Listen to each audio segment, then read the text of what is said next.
college degree instead of a bridal gown. Okay, so being an advice columnist for the Fairbrook Times wasn't the same as being a reporter, but she wouldn't complain.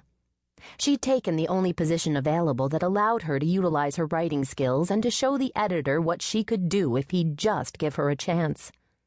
Besides, offering advice was right down her alley. At one time, she was the one all of her friends came to when they had a problem, and her suggestions had usually been spot on. In the yard below, Caitlin, who was cuddling the neighbor's dog, glanced up. When she spotted her mommy standing at the window, she smiled and waved. Jenn mouthed an "I love you" and blew her a kiss.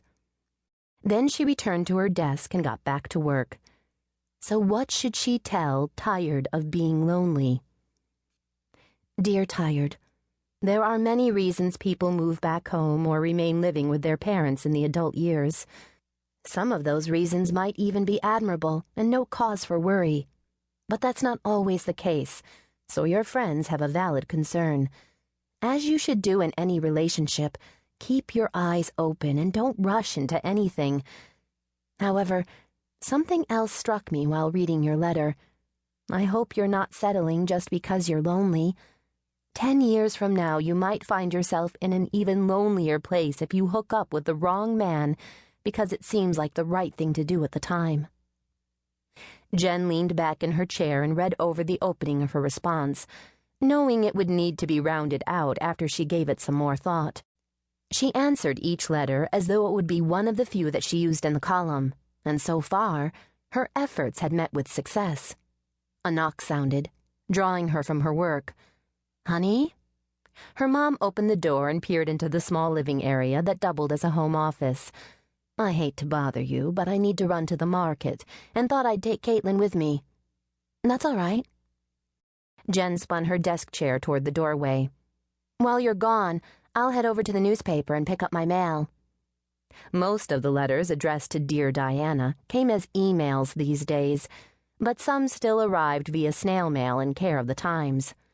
Her mom, who'd lost about 15 pounds in the last few months, wore an oversized pink t-shirt that hid the extra weight and the tummy paunch that still remained. "Is there anything special you want me to pick up for dinner? Spaghetti might be nice. We haven't had it in a while, and I know it's always been one of your favorite meals." After reading Tired's email, Jenn felt a bit uneasy about the way her mom prepared most of the meals and went out of her way to make something Jenn liked. But 2 months after Jenn had moved back home, her parents had revealed their own plans for divorce, announcing that they'd been pondering a step like that for years. And since her mom had spent her entire life as a homemaker, it seemed to help her adjust by having someone at home to fuss over. "Spaghetti sounds great," Jenn said. "Oh, by the way, Jessica Rawlings called earlier. She wanted to remind you that the reunion committee has another meeting tonight. She hopes you can make it to that one. I'll talk to her when I get back." And Jenn would tell her the same thing she'd been telling her for months. She was too busy to get involved in anything right now. "I'm really surprised that you're not helping with that reunion," her mom said. "You used to be such a social butterfly in high school, writing skits for the pep assemblies and planning dances and proms."